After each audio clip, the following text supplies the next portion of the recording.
go. Right. Yeah, hi, how are you? So, I'm so sorry. Well, I do my best, that's all I can say. I do. I'll just, can you see me? Okay, that's better. Yeah, see, I get comfortable. I always get comfortable. When I did the interviews with Miles Johnston, it bloody 9 hours filming, and people were writing, "Oh God, look at her lying on the couch," and sort of like just. But for goodness sake, you know, it's not about being uncomfortable or being, you know, it's not formal. It's not formal. So tell me how you are. Yeah, I'm okay. I'm fine. Good. I'm fine. Good. Somebody's going to put all the videos together into one. Okay. Brilliant. I gave them a few quid, but it's worth it. They're going to put the whole thing into one. How much didn't come out then? Ah, look, I only gave them 25 quid. No, the first two interviews were great. The last interview, yeah. There's something about after 6 o'clock at night, the internet connection's not great here. So you're back now, yeah? I'm back. I got back yesterday. I got an hour's sleep both nights. I was awake, I don't know, about 4 o'clock this morning, I think. Maybe 5 o'clock this morning. It's been a rough week. But, no, tell me, the last, I sent you did you see the last interview? It was like chopped into 4 videos, but it didn't end. I just thought we'd do one more to end it. I've watched 2 of them. Right. Halfway through the second, I hate seeing myself. Do you? Yeah. Yeah. Sometimes when I dissociate, if I make a video either in a dissociated state or about something that's very vulnerable making, I can't watch it for ages. Yeah. Ages afterwards. And sometimes even if I read stuff, I can't remember writing it. That's really strange. So just to summarize, how did you feel after the euphoria of the court case and it's over and it had a good ending? And how did you feel after being vulnerable, even saying what you did say? Yeah. You know, how it's affected you from childhood and how it still does affect us sometimes. Because I don't know about you, but it still affects me. Well, it does it just because it's a court case. But I tended to feel like I was still vulnerable for the first couple of weeks. But I don't know, for the first time ever, I'm actually looking forward to Christmas. Oh. I am. I've got the 2 little girls up the stairs and the mum. Are they just neighbours, but they're good friends? Yeah. Since I've been here, they've become really good friends. And now I'm really looking forward to Christmas. I was out and I got some lights and that yesterday. I've got all the Christmas dinner in. And I thought... And that's the first time in 58 years, that's the first time? I've ever liked Christmas. Never ever remember ever enjoying it. I don't remember the time before Balna-Craig. But in Balna-Craig, I don't even remember Christmas, but I know that I've liked Christmas. Very strange. Either there's only 2 options there. It's either that they didn't do Christmas for the kids, other than in public where they made you go to church and sing in the choir and stuff. It's either that they just didn't bother doing Christmas, I don't know anything about Christmas. I just don't remember. The other option is there's so many people finding... I'll never forget, I was on a protest outside Westminster in, I think it was April, and there was a lad that was in a children's home, and he said he got punished and taken somewhere, and he knows he passed out, and when he came back to his mates in the children's home, they told him he'd been gone 5 days, and he'd been drugged and sodomized for 5 days. And he couldn't get it. He thought he was gone 2 hours. So there's solpolamine, or there's also, you know, the date rape. Oh, that's I've heard James Casbolt talk about that. Yeah. Well, you know, we think date rape drugs are just Rohypnol, but they've been working on memory wiping drugs for 50 years now. Yeah. And, you know, so I'm always suspicious. With huge memory gaps. You know, it could be innocent. I'm not looking for it. Yeah, I just don't. I just never recall Christmas, and I don't even know why I dislike it. But I Mm. think I says to Charlotte yesterday, I said I don't know what. I said I am really looking forward to it, and I'm smiling, and I'm all happy, and Oh, I'm delighted. Christmas songs and all that now. I'm just interested to ask you, because the nuts and bolts of how do you stay alive and how do you stop hurting yourself and stop running. I just want to ask you some practical questions like Yeah. your housing. How did you get your housing? How long have you been there? Do you feel stable? How do you live? How did you get off heroin? How did you stop the cycle of going in and out of prison?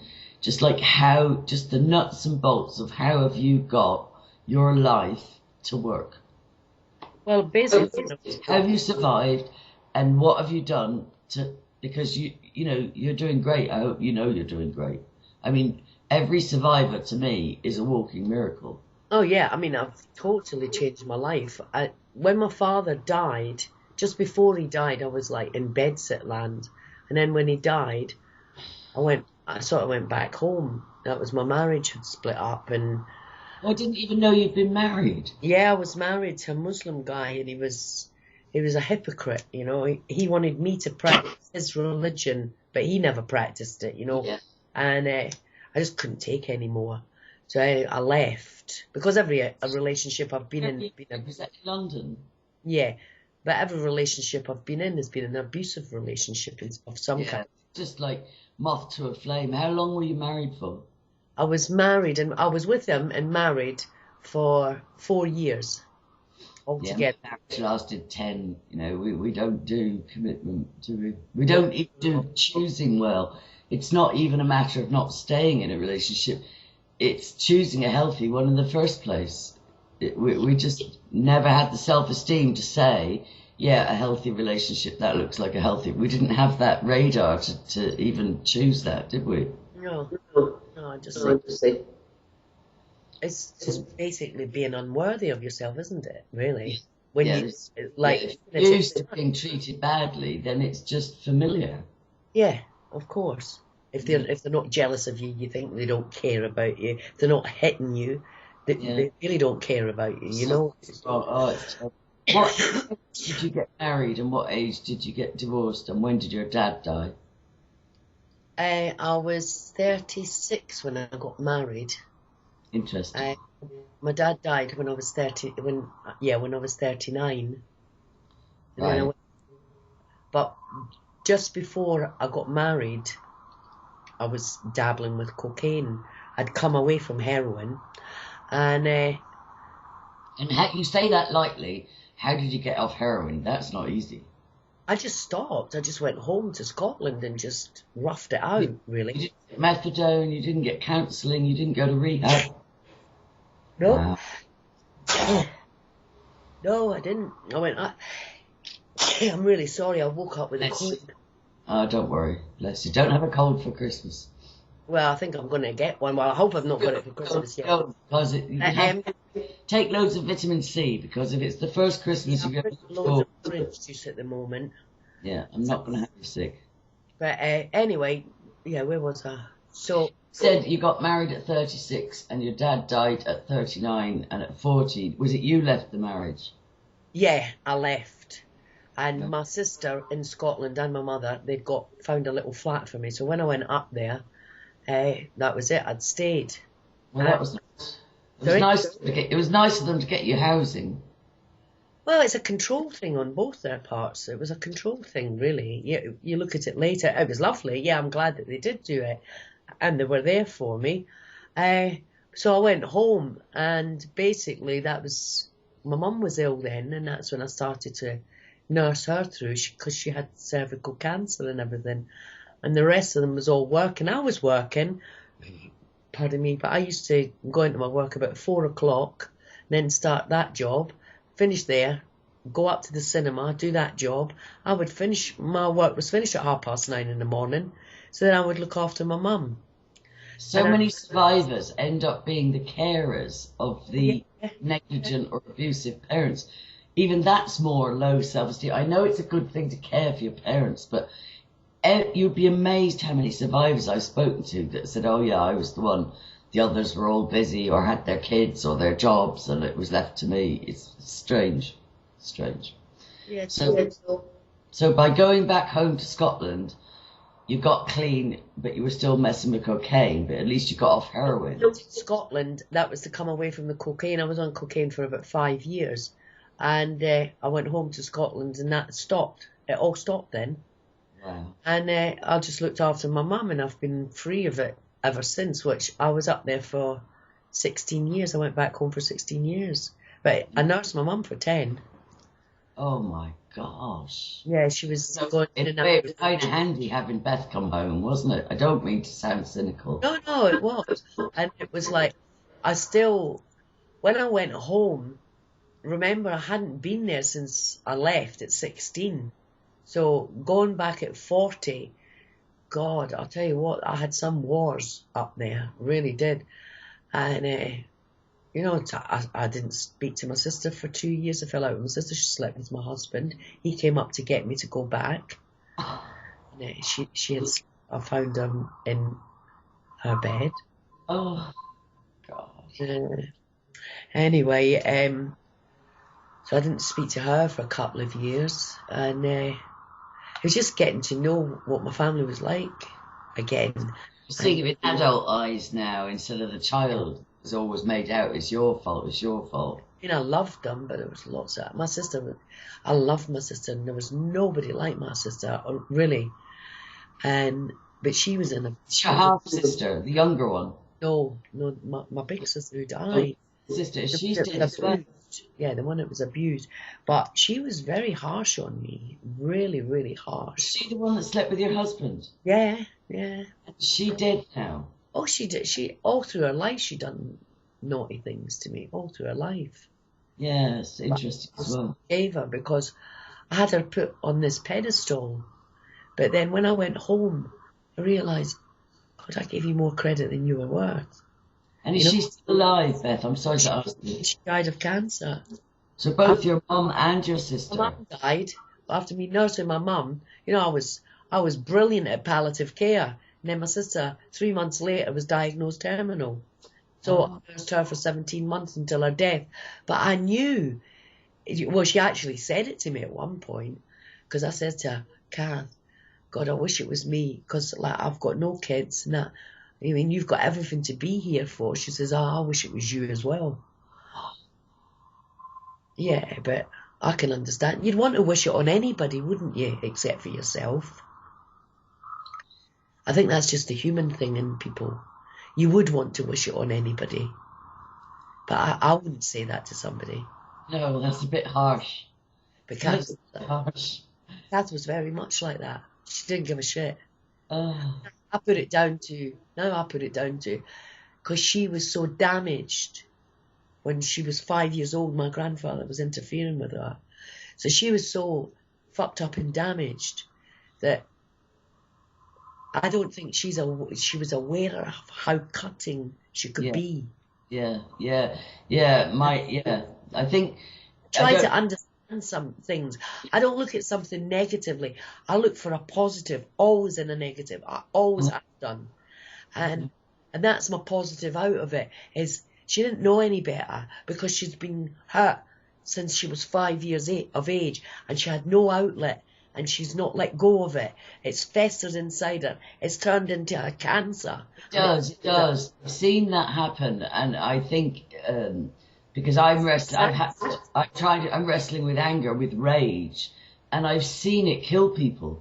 Yeah. I've seen rage and bitterness make people so ill, and actually produces toxins. It produces bile. I do believe that's. And I do believe you can actually die of anger and woundedness. Did your sister ever get counselling or any help? No, she never ever did. And I used to say to her, listen, Kat, because she was the only one I ever told.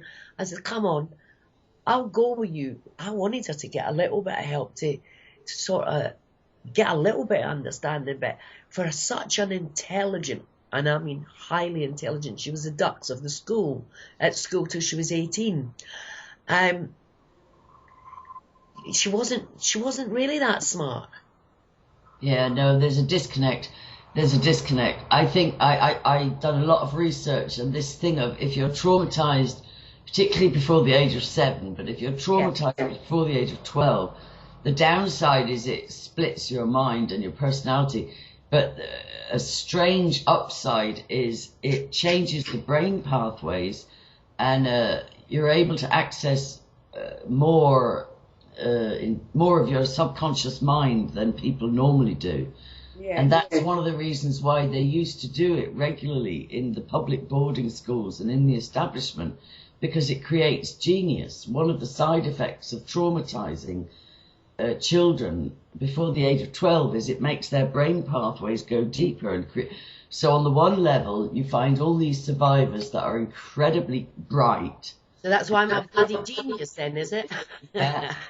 On the other side, they used to say that I I had no common sense. And I've got this gullibility where like, you could send me to the shop for steam for the Christmas puddings. They used to laugh at me all the time, or send me to get left-hand screwdriver. Yeah, so it's like part of you is really highly intelligent, which it's been manufactured. The trauma at early age makes your brain pathways divert, and so you've got some parts of your brain are functioning genius. I was an idiot. They thought I was an idiot. Yeah, and other levels. It's like autism. You know, did you see Dustin Hoffman in Rain Man? Yeah, brilliant. Yeah. Or if you see autistic or Asperger's highly functioning, you know, on the one level they're regarded as retarded, and on the other level they've got photographic memories or whatever. So I'm familiar with that phenomenon, but then not enough common sense to get help. Yeah. You know. So tell me how you got out. How did you turn your life around? Did you get counselling? No, I've never had counselling of any kind, ever. I just done it myself, because, like, at the end of the day, you're the one you're at war with. You know what I mean? You're hurting yourself. Yeah, so you got to fix it out. You fix yourself, you know, or stay dumb, stay stupid, or stay an addict. And you know, it's not me. And now you had a will to live, no matter how much pain. You had a desire to live. No matter how many times I tried to kill myself, I definitely had a will to live. And you have tried to kill yourself. Oh yeah, about 3 or 4 times. But most of that was like twice. The first 2 times I tried I was with my husband, so it was like it was on my head, you know. He was in my brain. He was drilling in my brain. It's when I can't handle it. It's just, you know, sometimes if there had been a door that you could walk through, I'd have gone a long time ago, just opened the door and gone through. I said that. I made a DVD, I don't know if you've even seen it, it's on Vimeo, called Chasing Rainbows. And I said if there was an instant suicide, guaranteed, painless, 90% of survivors would be gone. Yeah. Do you know what I mean? 90% of us would just go, can't do this, walk through. Yeah, I always think, like, if I was going to commit suicide, it would never be to harm myself. But after saying that, I was so traumatized by my husband once that I literally cut my wrist with a blunt Stanley blade. Oh God! In the toilet. He didn't know. Yeah. I was thinking of my sister. I'm still grieving, especially what they've done with her inquest. I know, that's awful. I just dropped a mirror. It didn't break. But I remember around the age of 12, I dropped a big mirror and it smashed. And I remember, you know, the stupid superstition, 7 years bad luck. Yeah. Because of what they call horrification, which is where you're made terrified in childhood, you're made terrified. It was deliberate. It's horrification, because it produces adrenaline in your system, and then you're susceptible to programming and, memory wiping drugs and all the rest of it. But I was hysterical for 7 hours when I was 12, and I dropped the mirror and it broke, and saying I'm going to have 7 years bad luck. And at 12, I couldn't get my head around 7 years. And my sister understood when I would melt down and it was irrational. Yeah.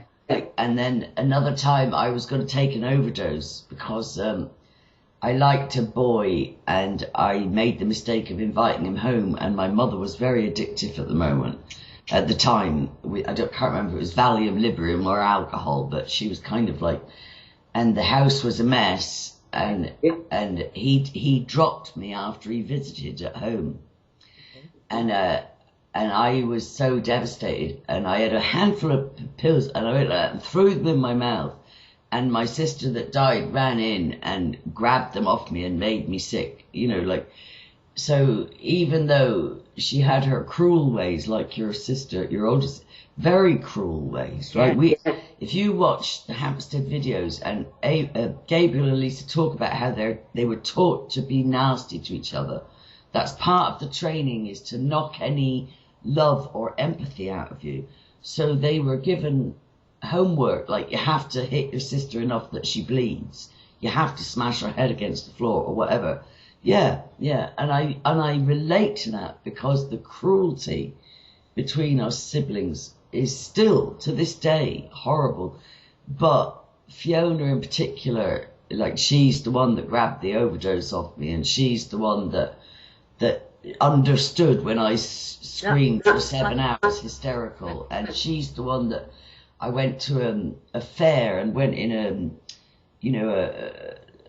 a hall of horror or something. You had to walk through, it was like, I suppose it must have been Halloween or something. You had to walk through this ghost passageway, and I lost it, right? I just completely got hysterical, and she stopped the whole thing and got me out safely. She totally clicked in. She knew when I was in.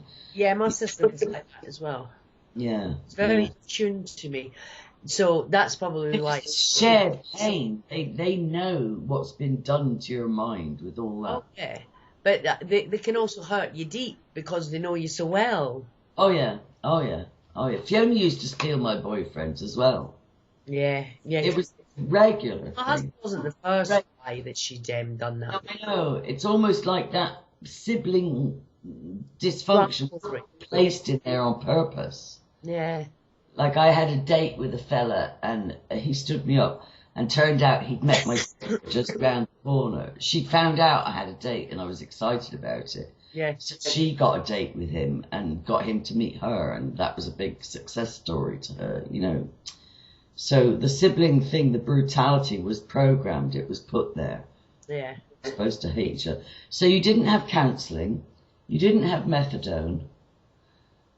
You just got off heroin, and then you got off cocaine, and then you nursed your mother for 10 years, and then you nursed your sister for 17 months.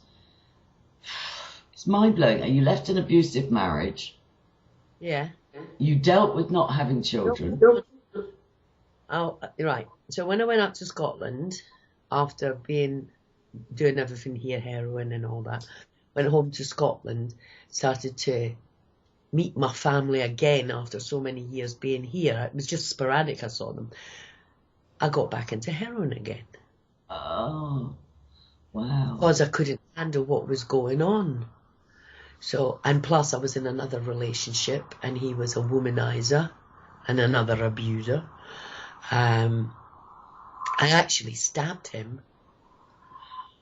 Yeah, right in the lung. You lucky you didn't murder him. Well, he pulled my hair, and I don't remember anything after that. So you got violent and you blacked out. And the next thing I remember, I was jumping on his chest. After stabbing him, I don't even remember stabbing him. So anyway, I'll just rewind you a bit there. You talked about that blackout rage in the children's home, Ballinacraig. Do you remember you blacked out and you don't remember? Has that happened more than twice in your life? Never. So just those 2 times, once in the children's home and once with the boyfriend battering you. And it was it's like a blackout for sort of like about a few minutes on each one, because it's time enough to kill somebody. That kind of blackout rage is time enough. A few minutes that somebody could be dead. You stabbed him in the lung. Jesus, you could have been doing 20 years for murder. Yeah, but I was just about to jump on his chest, and if I'd have jumped on his chest, I'd have just took all the air out of his lungs, and he would have hardly breathed or anything like that. So really, I don't know, God works in mysterious ways, as they say. Yeah. So you came to and you stopped. You see, in all my drug abuse years, never ever did I go out with a drug addict. And I never would, because I need somebody to sort of keep me on the straight and narrow. Even though they don't know they're keeping me on the straight and narrow. Yeah. I'll go away and I'll be naughty, and then I'll come back and I'll be normal again. Yeah. And that's how my life used to be. But when I went home to Scotland and I was hit with a train, meeting my family again, full time, and this boyfriend who was a drug addict. So that was it. I just went to the pits of hell. Worst I'd ever done when I was here in London. Right. So this went on for about 3 years. And I thought, what am I doing? Frying pan and fire comes to mind. You're stronger than this. And I do. I talk to myself a hell of a lot, like. And I counsel myself, I suppose. Yeah, I am my counsellor. So, and I just says, get a grip. You've done it so many times before. You've sorted your shit out. Sort this out. So I threw him out. Good. And just sorted my shit. Good. And did you have good friends? Not really. No. Did you have any friends? No, not really. Anybody that I've brought really close to me shat on me. You know the Greek translation of counsellor and what counselling was supposed to be originally? The Greek translation for the word counsellor is friend. Oh, is it? And that's why sometimes I know if I can ring you and you help me open an email or, just listen to me go blah or whatever, that's as good as counselling's got its place, but that's what counselling is one person, at least, that you can be yourself with. And you say, look, this is what I'm doing, this is what's going on.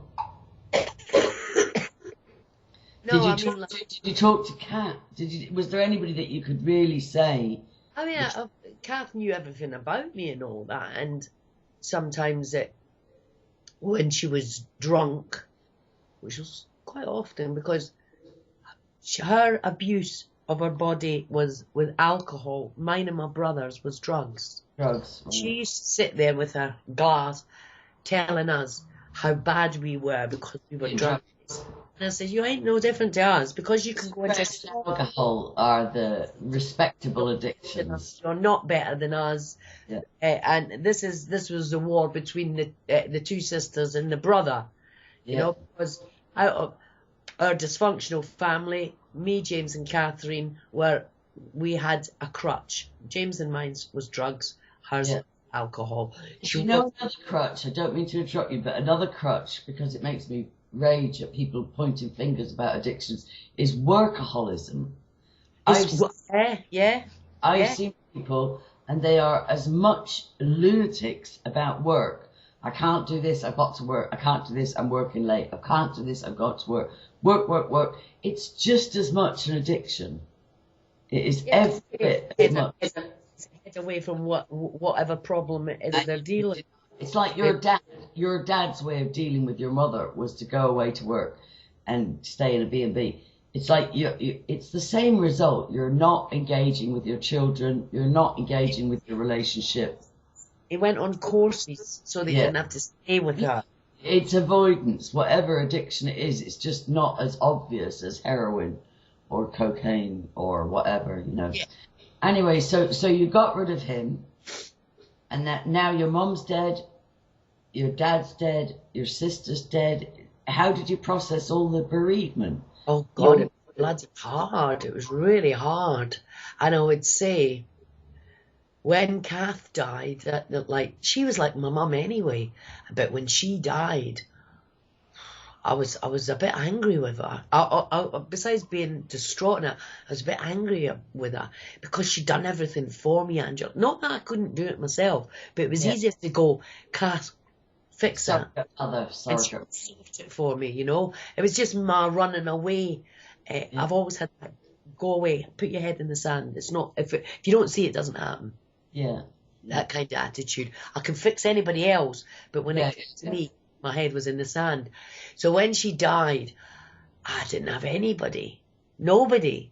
So, and she's only been dead 6 years. So in that 6 years, I was 51 when she died. But I was 51, but I was only really 35. Yeah. You know? Yeah, I had to grow right the hell up. In that 7 years nearly that she's been gone, I've had to grow up so immensely. And now that I'm at my full blossom, I'm angry with her now for doing it. Yeah. Yeah, no, anger's a very No, she real did it through love and everything like that. But she was such a stern person. She's the type of person that says, no, I'm not doing it for you, do it yourself. Like computing. She was a computer teacher. Kath, teach me computing. You're not ready, she said. That's what she used to say. You're not ready. But other things, she would push me to do it, you know. But certain things, oh, I'll do it first. All right, I'll do it. You know, but other things she wouldn't. It's part of the Scottish psyche, tough love, isn't it? Oh, God, yeah. I would want it any other kind, though. No, that's part of what is strong about some Scottish. My friend from Bathgate. I remember I passed out. I think it was the lights in the service station. We got a bus from London to Glasgow, and we stopped at a service station. And you know they have those heated lights. Well, I think they were used in medical experiments. Yeah, there is something about them. Like, I'm reading that. When we stood in the queue to get hot food, I fainted, and I literally fainted. And as I was coming round, he says, "Oh, I can't do a Scottish accent." He says, "Get up, you've won your Oscar. When you get up, you know." You're embarrassing me. That tough love, even though it's outrageous, but it keeps us alive, doesn't it? He just used to crack me up. It's quite humorous as well when I sit there and I listen to some other Scottish people and the way they reprimand, and I have a little chuckle as well. I'm like, Stuart, I'm not acting. And he says, "Oh, get up, you've won your Oscar." It's like, oh, okay then. Pull yourself together, do you know what I mean? Anyway, so how long after Kath died did you decide I'm back to London? Well, I couldn't sit in my house in peace. That boyfriend that I chucked out, he must have thought that I became his mother, because he's got sort of same background as me, List D schools and things like that. He just kept on coming up, and it was causing friction between me and my brother. My brother hated him so much that my brother stopped speaking to me for 3 years. And I thought, I can't handle this. I've lost my sister. I've lost my brother. And it's because of this guy keeps walking into my house. Right. So I thought, why am I staying here? Because it was too painful. Yeah. Because I used to see my brother driving past. Anyway, but I put it out into the ether so that it would get back to him, because it's Goldfish Bowl where I come from. And he never came near. So about a week before I left, I get a phone call. That guy died just a few weeks ago. He called me, he says, "Your brother's looking for you."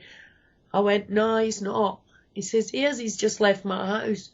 He says, "Give me your number." He says, I'm going to give him your number. I says, "Okay." I says, "Tell him to just come up." And anyway, he came. But I didn't hear him give the horn, and he went away, and I called Rab.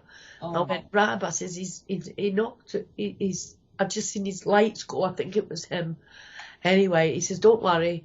Anyway, we got in contact, and my brother says, "Don't go." I says, "It's too late." I says, if we had spoken about 2 or 3 weeks ago, I'd have stopped. But I couldn't stop it now, because I would have let somebody else down. So I had to go ahead with it. Well, I didn't really have to go ahead with it. Well, it worked. Look, you're stable, you're well. You know, Yeah. but I hear you. It's like, yeah, I hear you. Because me and him weren't speaking. Yeah. Because he's my only family member, really, that I've got left. And is he off drugs? Did he get clean? Okay, well, I shouldn't really ask that because it's third person. But look, you two are there for each other to the Yeah, best of your ability, and you fixed that relationship. of course. Yeah. Thank God. Thank God. So maybe even by going, it allowed it to heal Yeah. more than if you'd stayed. Yeah, well, the person that I'd actually went to, Angie, who my brother used to go around and take his drugs in his house. I says, "Can you give him this letter?" He went, "Yeah, I will." So a few days later, I was walking on the road and the guy turned up. I went, "Oh, did you see Jim?" And he went, "Yeah." I says, "Did he say anything?" And he went, "Well." I says, "Is he not interested?" And he went, "Pretty much." And when me and my brother started speaking, Tony hadn't even spoke to him. Yeah, no, I had an experience with that last week. I was going to go and see somebody, Yeah, and my brother said to me, "Oh, she asked me to discourage you from going." And I was really hurt. And yeah, then I thought, do you know what? I should have gone anyway. Because when you rely on a third party, yeah. pass messages, you don't know what agendas are. You don't know what agenda. Anyway, she'll look at. I'll go and see her the next time I'm home. If she wants to say to me to my face, "Let's leave our friendship go," then say it to my face. But we shouldn't take it third hand because you never know. Exactly. You never know. So you've got your. Is it? Do you mind me asking? Is it It's a council place that I have. but you've got security of tenure. It's yours. Oh, yeah, of course. I'm trying to get over to South London because that's where all my friends are. I've got a really good friend of like about 30 years who had my back when I really needed somebody a lot of years ago when I was in Bedsettland. I ended up having nowhere to live. And he got me into two members of his family's home. And I stayed there for quite a while. And I never forget somebody who's kind to me. No, Never. no, no, I know. It can save your life. Exactly. It can Exactly. save your life. I've got a sister in Brixton and a niece in. That's just where I used to Yeah, live. but we're not talking. At the inquest, she sat almost 4 hours. Two of my sisters, a brother-in-law, and a friend of my dead sisters, sat in the same room for almost 4 hours and ignored me and my son, cut us dead. It was just. I cried for my son. He didn't deserve that. It's almost like I could forgive them for blanking me, but my boy's 21. And he done nothing but good for my sister. He was the only one. I even said to him, "Stop letting Fiona run you ragged. Nobody else is doing anything." And he says, "I can't, Mum. You can't tell me to do that. I can't." Yeah, because he genuinely cared about her. He was the last one to see her, and no, my mother's thrown him out, changed the locks, turned his post away. The family they're all, instead of admitting that there's a very strong possibility my father killed Fiona, they're all focusing on Josh being a troublemaker for telling the truth about what Fiona was going through living with my dad. So I could get up where I'd let people mistreat me. It's a bit like you were saying, you'd help anybody else but yourself. But when my mother works to make my 21-year-old homeless and with no fixed abode, no address, turns his post away, I have had so much rage. I've got to let it go because I'll make myself ill. The amount of rage that I've been trying to process. I realised last night, if I keep having this anger, this level of anger, I'm going to hurt myself. I'm going to hurt myself one way or another. I'm going to hurt myself, So you're in London. You've got some good friends, even though they're a bit further away. Yeah. You've got your dogs and your nice neighbours. And what do you, like, you're very active online. Would you say a lot of your healing has come from doing research? Yeah, reading about other people and just getting to know myself a little bit better and but it's always kept me strong anyway, knowing that there's not that I want that, but there's always somebody out there who's worse off than yourself. So that's. You ever got involved with the child abuse? Do you ever go to rallies or protests? Yeah, I've been up at, when was it, the Court of Justice not so long ago, or I think Yeah. September sometime, I can't remember. Just Do you been up there, network just with other survivors? chatting to a few people there. But I'm very much, I'm quite a loner, Angie. Yeah, I'm that's very the much, price. because I think that's the only way you can protect yourself, really, is just, Yeah, but very sad. We didn't deserve that. I think human beings were created to love and be loved, and I think that one of the biggest prices that survivors have paid is that we found the only way we can protect ourselves is to be alone, which is a tragedy. It's not right. yeah, So much love to give. Like, you end up, you're brilliant at palliative care and you nurse your mum and you nurse your sister and you'd help anybody. So much love to give, but unable to receive it. yeah, yeah.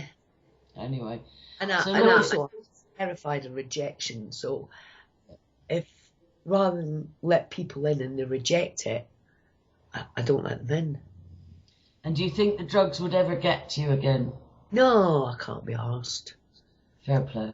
No, I'm actually quite. I think I'm an alright. I've always thought I was an okay person. I really have. I just knew I was a lot fucked up. But now I'm not fucked up. Everything's been sort of ironed out. Got some peace from going to court and getting justice. Yeah, I have a You've lot. got your brother back in your life Yeah.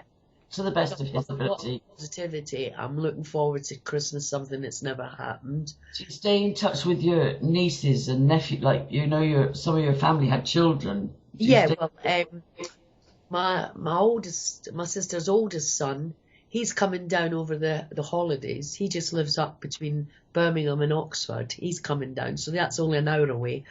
But I hadn't, his wife, she fell out with me. I can't remember. I must have said something that's upset her. She's very sensitive. Do you blurt? I blurt things out. Scotch and I've got Tourette's. That's what I say. You have to excuse me, but I remember I don't remember exactly what it was, but I remember my remark was, "Oh, for God's sake, Denise, we're not in the playground." Well, that was, stop speaking to me, because it was so. Flirting. I've had to say to people, look, flirting. I can't help it.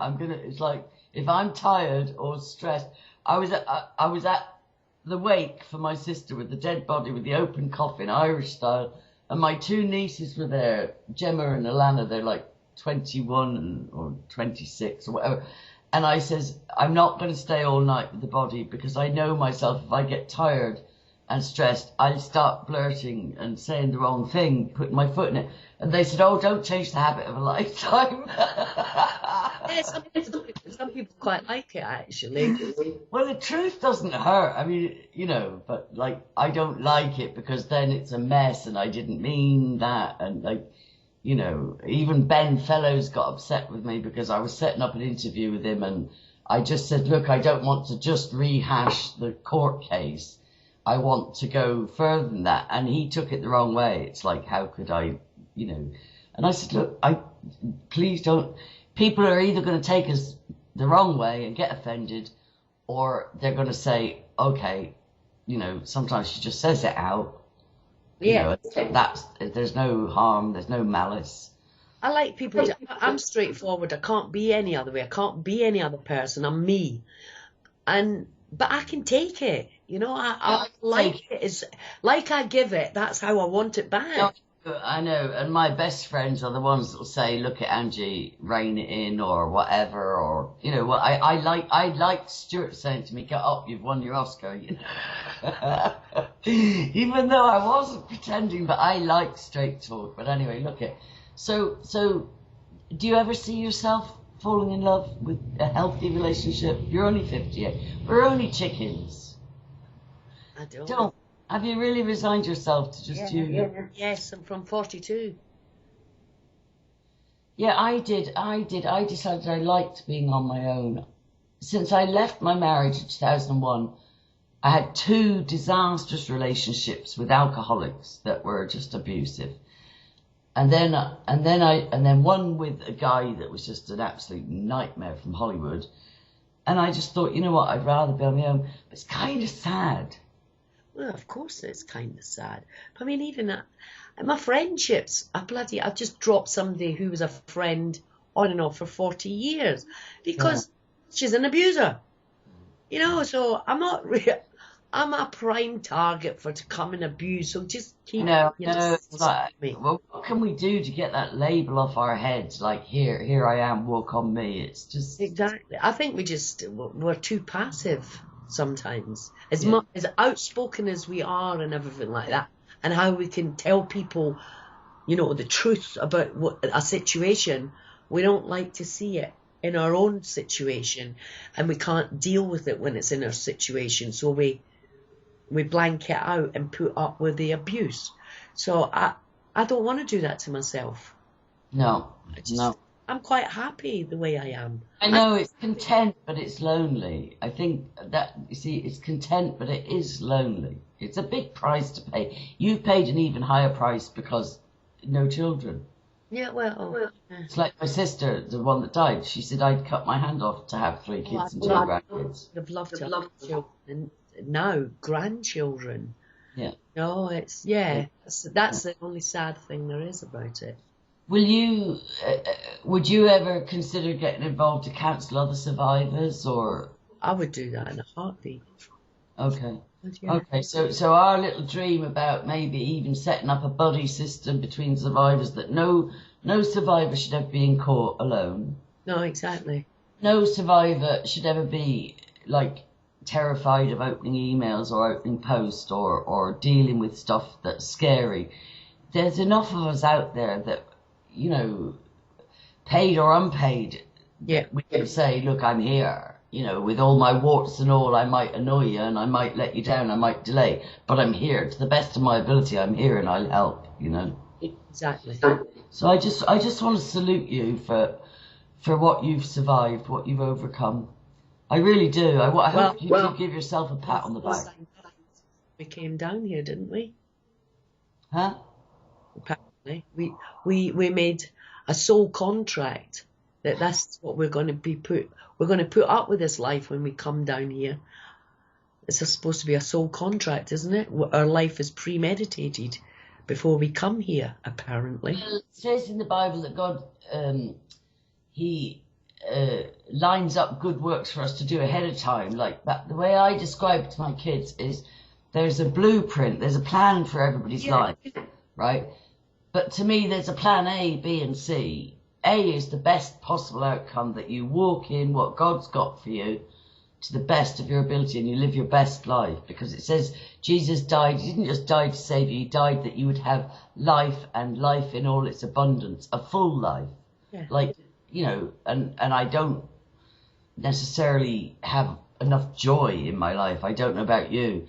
And then there's a plan B where you kind of go in and out of it. You kind of mess up and then straighten out, and then mess up and then straighten out, and keep going and make a difference in a few lives. And then there's plan C where you limp along wounded to the best of your ability, and you get to heaven and Jesus gives you a big old hug and says, look, it was tough. You done your best. You did your best. You know. I'm B.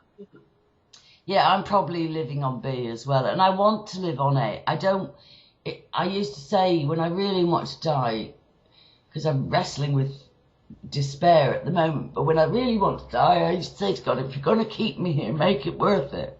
Yeah. And that's why I work so hard to make a difference, to stop others getting abused. Because if I'm going to be here, let it count. Let it count. Do you know what I mean? Yeah. So You had to go through all that to come to where you are now. I don't think that was ever the plan A. I don't think God ever wanted children to be. No, I don't think he does. And abused, but doesn't he gives us things that we can handle? Well, he never gives us more than we can handle. But yeah, that's funny. I've seen a funny thing. It says, "What doesn't kill you makes you stronger." God, I'm strong enough now. Will you quit? Exactly. Yeah. Yeah. Enough's enough now. Please, just give me a break for a little while. I get that. Good counselling I got as well for survivors was, don't lose yourself trying to rescue people, and in the doing of that, neglect yourself. Yeah. You know, because we can turn into great fixers and carers and like, oh, we'll help anybody, and inside we're still dying. You know, we're still just broken. I didn't mean to be weepy with you. No, it's okay. I don't know if it's something in the atmosphere or something, but I've been like that since yesterday. Yeah, no, I saw somebody else wrote it. Has anybody else been wrestling with feelings of despair for a few days? You know, Yeah. it can be, you know, I guess every day we wake up's just a miracle. So I just want to, you know, Oh, yeah. thank you for being my friend. And thank God that we're both still here. And, you know, thank you for not only surviving and overcoming, but let's go from a plan B life and let's just see maybe our last, I don't know how long there is, you know, World War III's going on, but let's just see if we can transition from plan B to plan A. I want to be joyful. I want to live a full life. Yeah. You know, because happiness is contagious. It would be nice to see that side though, wouldn't it? Wouldn't it? Wouldn't Just it? for a change. Yeah, why not? Why not? Enough of this just surviving. Is there anything else you want to add? No, I think we've covered everything. I will get round to seeing them at some point. But Yeah, no, if it's hard for you to view, that's fine. But like I said, very good friend, wonderful guy, amazing guy, has agreed to I just said to him, look, if all you do is just stitch them all together, make it one video, like, you know, what happened, how is it now, what did it cost? And I think we've done our best, we've kept it real. And encourage other survivors. You know, there are people, even Fiona Barnett said, when she was in despair a couple of weeks ago because other survivors dropped out, the case would have flown because there was at least 3 of them with tangible evidence and the other 2 dropped out. So occasionally survivors say, don't testify, don't go to the guards or the cops, don't go to the authorities. But overall, would you say you would recommend? Oh, of course, 100%. Even for your own sanity. Of course, because it doesn't do no good to keep it in. It doesn't. It tortures you. How much does it do? Like you said yourself, if you'd known that girl's court case collapsed 30 years ago because nobody corroborated it, you would have been there in a heartbeat, wouldn't you? I would have done 40 years ago. 40 years ago. Yeah, of course I would. But it came to the point when I thought I was quite happy that what I thought he'd been done. You thought he'd been dealt with, yeah. It came to the point and I thought, no, he hasn't. Not for me, he hasn't. Yeah. But some people might be sooner. Some people, they have to take their time. But, you know, don't let it. Staying alive is an achievement. For children to go through what children have been going through in England and there is stuff. America, 50 years. To be alive is a big, that's an achievement, you know. And not all judges are corrupt. No, there are some good. I remember I told you when I finally went for professional help age 43 and then I begged a social worker to take my 2 boys into care. She was brilliant. She says, I'm not going to do it. It could take you 2 years to get them back, Angie. I'm not going to do it. I'm going to help you. You can do this. I mean, she was brilliant. She was brilliant. Yeah. And the same social worker, a neighbour of mine, was supposed to engage with her, and every time the social worker came, she hid. Oh, okay. And she lost her kids. And it was the exact same girl. I engaged with her and was completely honest. She was fantastic. The other girl hid from her and told lies, and she lost her kids. You know, so we cannot resign ourselves to saying every cop is a bastard, every social worker's after your kids, every judge is bent, you know, every politician's, you know, putting their penises in pigs or stuffing pigeons up their ass. If we give in, no, I think there's more good than bad. Oh, of course. But it's hard for me to say that, to be honest. The coroner, despite a 0 blood alcohol reading in my sister, has written on her verdict, alcoholic, toxic. They did that with that Amy Winehouse. They put on that Amy Winehouse's, and that was a ritual abuse. Even the neighbours heard her screaming. Do you know the strangest thing that cheered me up? I happened to watch a thing about Princess Diana's death, and I saw that the cover-up her inquest was, and I thought, oh well, Fiona, you're in good company. There's more inquests than yours been a total lie and a total cover-up, you know. Apparently, well, in the same line, you can tell that it's a ritual abuse when the body's being brought out from the home into the ambulance, and that Amy Winehouse's had a blood red cover over her body, and well, I guarantee you, if a proper autopsy had been done on Fiona, I guarantee you she died on May the 1st. She died on a ritual sacrifice. I brought that up in the inquest. Oh, well, and they even changed the time that she'd been found. They said Anne-Marie found her at 9:45 in the morning. And my sister said, no, actually, it was 8:45. And I said she had rigor mortis. Anne-Marie reported she had rigor mortis by then. I'd lay a bet she died on May the 1st, as she was supposed to, 2 days after the NHS in Manchester sent a letter saying, oh, you know, you haven't submitted your sick note for 2 months, so therefore after, I don't know how many decades of service, you're fired. Now that's because she was whistleblowing on a consultant of hers and had been for 2 years, and they had been brutalising her for whistleblowing. Now, her union guy got that reversed. Huh? 2 days before she died, came a letter from Manchester Health Service saying she was fired because she hadn't put sick certs in. Now, that's been since reversed by her union. Her union guy went in and gave them hell. Absolute hell. But no, she'd been going through hell at work because 2 years ago she made a complaint. Very serious complaint about a senior psychiatric consultant at Manchester, and ever since she'd done that, they've been trying to destroy her.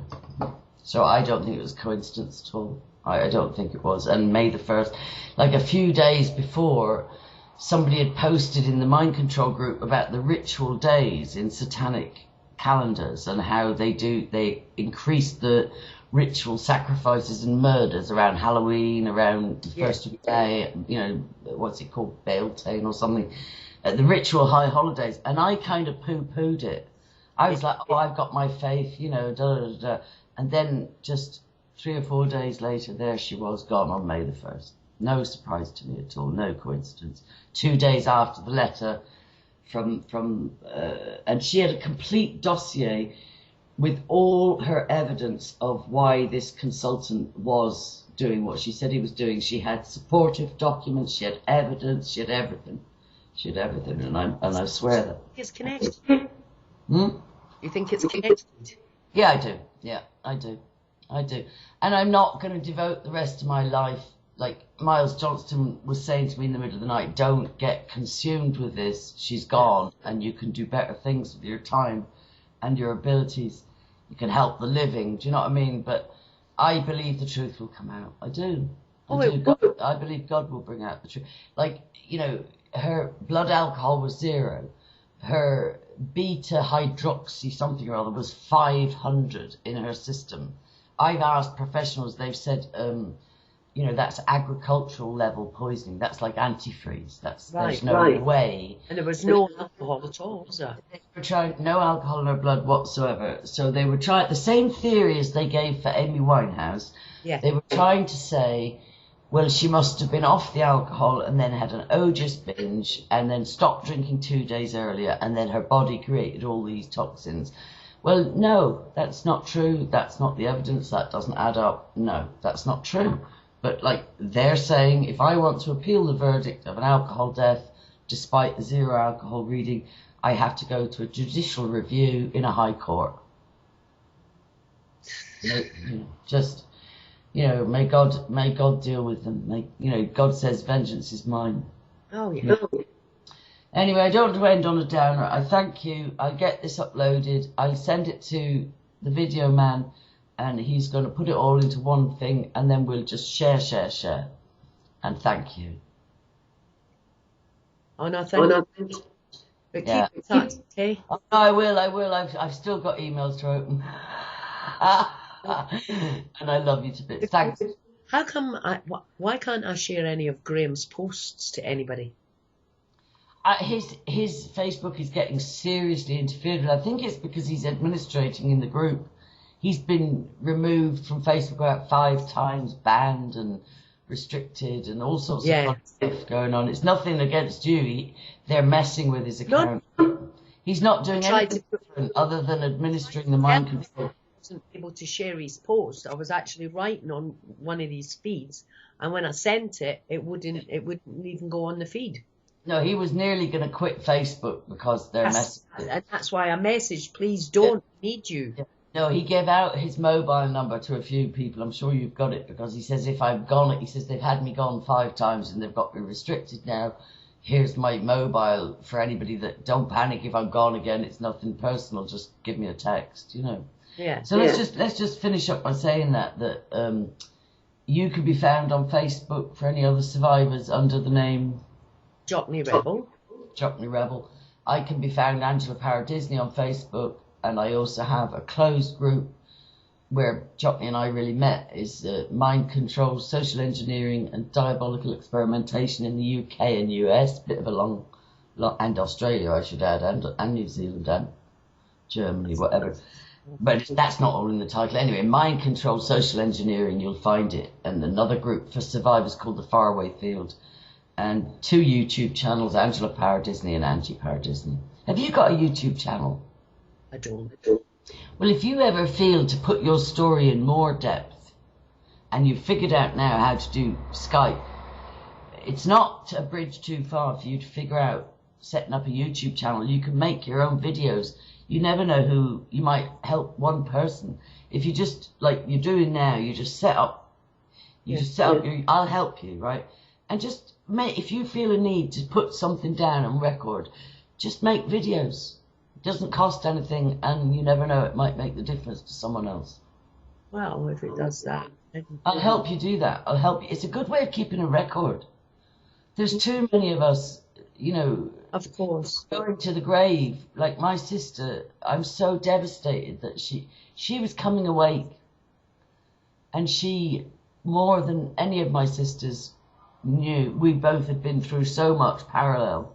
And maybe they didn't want to wide awake. I thought I had an ally. I thought finally, you know, she's not only going to believe me, she's going to corroborate what I'm saying. But look, it wasn't meant to be. But thank you, and we'll talk again, and I'll get this edited and up as soon as I can. All right then, Angie. Bye-bye. Say a prayer to finish. Do you want to just say a little prayer? Let's do one. No. Thank you, Father, for today. I'm blessed to have some good people in my life. For all the children out there who are suffering, we hope to end your suffering soon. Yeah. I wish peace to everyone. Amen. Amen. All right. Love you. Bye. Bye.